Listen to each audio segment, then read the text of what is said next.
اسلام کیسے پھیلا؟ محترم سامعین، دین اسلام ایک عالمگیر و آفاقی مذہب ہے جو انسان کی زندگی کے ہر پہلو کی رہنمائی کرتی ہے اور اسے فلاح و کامیابی کے راستے پر گامزن کرتی ہے۔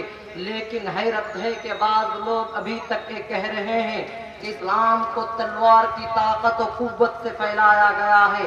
اس لیے قرآن مجید نے اس سوال کا جواب دیتے ہوئے فرمایا لا اکراہ فی الدین، سورہ البقرہ، دین اسلام میں کوئی زبردستی نہیں۔ اس سے دین اسلام کا ایک اہم اصول معلوم ہوا کہ کسی کو مجبور کر کے اس کا مذہب تبدیل کرانا درست نہیں، کیونکہ مذہب کا تعلق دل کے اعتقاد و یقین سے ہے۔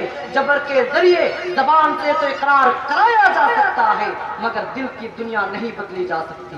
محترم سامعین، آج کا موضوع اسلام کیسے پھیلا، جو کسی قوم، رنگ یا خطے تک محدود نہیں بلکہ یہ دین اسلام انسان کو اندھیروں سے روشنی کی طرف، ظلم سے عدل کی طرف لے آیا۔ ایک تاریخی غیر حقیقت ہے کہ اسلام تلوار کے زور سے نہیں پھیلا، ایک تاریخی حقیقت ہے کہ اسلام تلوار کے زور سے نہیں پھیلا بلکہ نبی کریم صلی اللہ علیہ وسلم کی سچائی، امانت اور اعلیٰ اخلاق نے سب سے پہلے دلوں کو مسخر کیا۔ مکہ کے شدید ظلم و ستم کے باوجود صبر، برداشت اور حکمت کے ساتھ دعوت دینا اسلام کی پہلی بنیاد بنی۔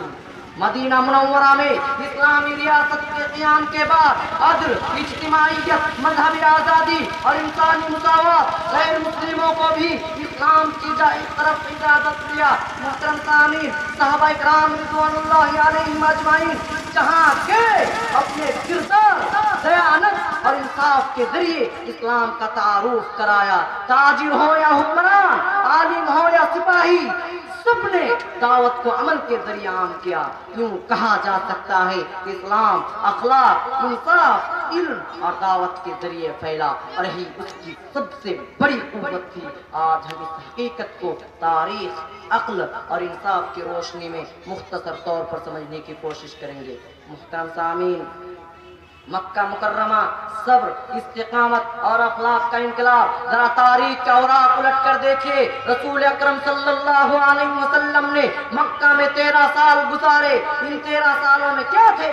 گالیوں کا جواب خاموشی سے دیا، پتھروں کا جواب دعا سے دیا، صبر کا جواب ظلم کا جواب صبر سے دیا، بائیکاٹ کا جواب استقامت سے دیا۔ حضرت بلال رضی اللہ عنہ کو تپتی ریت پر لٹایا گیا، حضرت سمیہ رضی اللہ عنہ کو شہید کر دیا گیا، صحابہ کرام رضوان اللہ علیہم اجمعین کو مکہ کی گلیوں میں گھسیٹا گیا۔ مگر سوال یہ ہے کہ ان 13 سالوں میں ایک بھی تلوار اٹھی؟ جواب نہیں، بلکہ اللہ تعالیٰ نے فرمایا فَذَكِّرْ إِنَّمَا أَنْتَ مُذَكِّرٌ لَسْتَ عَلَيْهِمْ بِمُسَيْطِرٍ، سورہ الغاشیہ۔ آپ کو صرف یاد دہانی کرنے والا بنایا گیا ہے، حاکم نہیں۔ اسی دور میں حضرت ابو بکر رضی اللہ عنہ کی دعوت سے لوگ مسلمان ہوئے، غلام، عورتیں، نوجوان اسلام کی طرف آئے۔ یہ سب اخلاق اور سچائی کا پھل تھا۔ محترم سامعین، اسلام و مذہب ہے جس نے اپنی حقانیت، اسلام و مذہب ہے جس نے اپنی حقانیت اور صداقت تھوڑے ہی درسے میں سارے عالم پر ثابت کر دی ہے۔ یہ جابرانہ قوت، حاکمانہ جبر و اکرا اور ظالمانہ طریقے سے نہیں، بلکہ اس نے اپنی ذاتی کمالات، محاسن و اخلاق، طریقہ تعلیم، طرز عمل اور رسول صلی اللہ علیہ وسلم کے عمدہ اوصاف و کمالات کے بلبوتے ساری قدیم و جدید روایتوں کا سینہ چاک کرتے ہوئے تہذیب و تمدن، امن و سکون اور عدل و انصاف کی ایسی بنیاد ڈالی کہ نوع بشر کی فکری، روحانی، بدنی اور مالی حفاظت اپنے ذمے لے لی۔ سب سے پہلے اسلام نے جس جگہ ڈیرا ڈالا وہ عربوں کے سنگدل اور عرب کی سنگلاخ زمین ہے، جہاں ظلم و تشدد، وحشت و بربریت، بدامانی و بے حیائی تھی۔ انسانی جان، عزت و آبرو اور مالی حفاظت اسلام نے آ کر حفاظت کر لیا۔ محترم سامعین، آئیے اب جان لیتے ہیں کہ اسلام میں تصور جہاد کیا ہے۔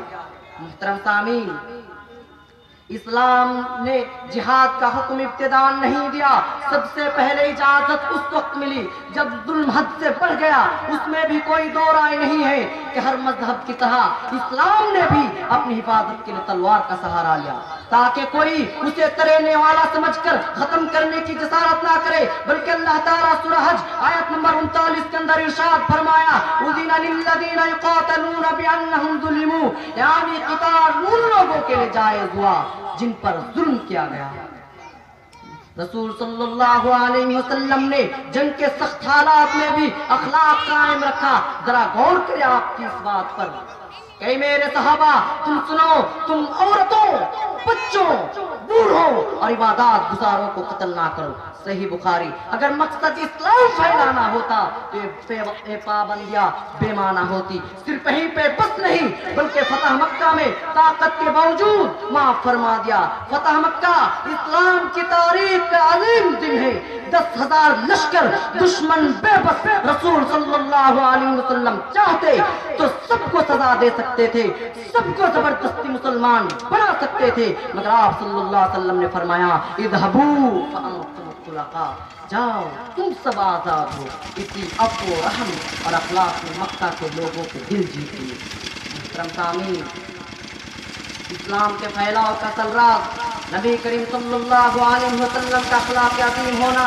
اللہ تعالیٰ خود قرآن مجید میں جسے انک لعلی خلق عظیم کے خطاب سے نوازا، جسے لقد کان لکم فی رسول اللہ اسوۃ حسنہ کا تمغہ دے کر مبعوث فرمایا، یعنی محمد صلی اللہ علیہ وسلم خود برائی کرنے والے سے درگزر فرماتے تھے۔ جو شخص آپ صلی اللہ علیہ وسلم سے بدسلوکی کرتا، آپ صلی اللہ علیہ وسلم اس کے ساتھ اچھا سلوک کرتے تھے۔ اس لیے اللہ کے رسول صلی اللہ علیہ وسلم نے فرمایا انما بعثت لیتمم مکارم اخلاق، مسند احمد میں بھیجا گیا ہوں تاکہ میں مکارم اخلاق کو مکمل کروں۔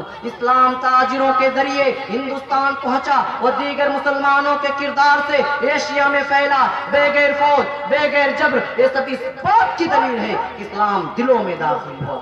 محترم سامعین، نتیجہ اور پیغام یہ ہے کہ اسلام تلوار کے زور سے نہیں پھیلا، بلکہ اسلام توحید کی سچائی سے پھیلا، اسلام اخلاق و کردار سے پھیلا، اسلام رحمت سے پھیلا۔ جیسا کہ اللہ تعالیٰ سورہ انبیاء آیت نمبر 107 کے اندر ارشاد فرمایا وما ارسلناک الا رحمتا للعالمین۔ اسلام کا پھیلاؤ تاریخ کا وہ باب ہے جسے تلوار سے نہیں بلکہ کردار سے لکھا گیا ہے۔ لیکن بعض لوگوں کی فطرت ہے جب سارے حربے اپنا کرکام نہ بنے تو الزام تراشیوں پر اتر آتے ہیں۔ چنانچہ ہر زمانے میں اسلام کو دبانے کی کوششیں کی گئی، انبیاء اکرام کو قتل کیا گیا، مسلمانوں کو ہر طرح کی سزائیں دی، قرآن جلائے گئے، حافظوں کو قتل کیا گیا، پھر بھی اسلام آگے بڑھتا رہا۔ محترم سامعین، اسلام کی پھیلاؤ کی تاریخ ہمیں سبق دیتی ہے کہ دلوں کو فتح کرنے کے لیے کردار سب سے بڑا ہتھیار ہوتا ہے۔ اگر اسلام صرف طاقت کے ذریعے پھیلا ہوتا تو وہ صدیوں تک باقی نہ رہتا، مگر یہ دین آج بھی زندہ ہے کیونکہ اس کی بنیاد عدل، اخلاق، سچائی اور رحم پر ہے۔ نبی کریم صلی اللہ علیہ وسلم کی سیرت، صحابہ کرام رضوان اللہ علیہم اجمعین کا کردار اور اسلامی تعلیمات کی سادگی و جامعیت اس بات کا روشن ثبوت ہے کہ اسلام نے انسانوں کے ضمیر کو مخاطب کیا، نہ کہ ان کی گردنوں کو جھکایا۔ آج ضرورت اس بات کی ہے کہ ہم اسلام کے پھیلاؤ کی تاریخ کو صرف بیان نہ کریں بلکہ اپنے عمل سے اس تاریخ کو دوبارہ زندہ کریں، کیونکہ آج بھی اسلام اسی طرح پھیلے گا جس طرح کل پھیلا تھا۔ محترم سامعین، اسلام کے پھیلاؤ فرد اور معاشرتی سطح پر ہم آہنگ کوششوں سے ممکن ہے، جس میں اچھے اخلاق، توحید کی سچائی، عدل اور دیانت اہم عوامل ہے۔ بآخر میں اللہ تعالیٰ سے دعا ہے کہ رب العالمین ہم سب کو سچے مسلمان بننے اور دین اسلام پر قائم و دائم رہنے کی توفیق دے، آمین۔ وآخر دعوانا ان الحمد للہ رب العالمین۔ السلام علیکم ورحمۃ اللہ وبرکاتہ۔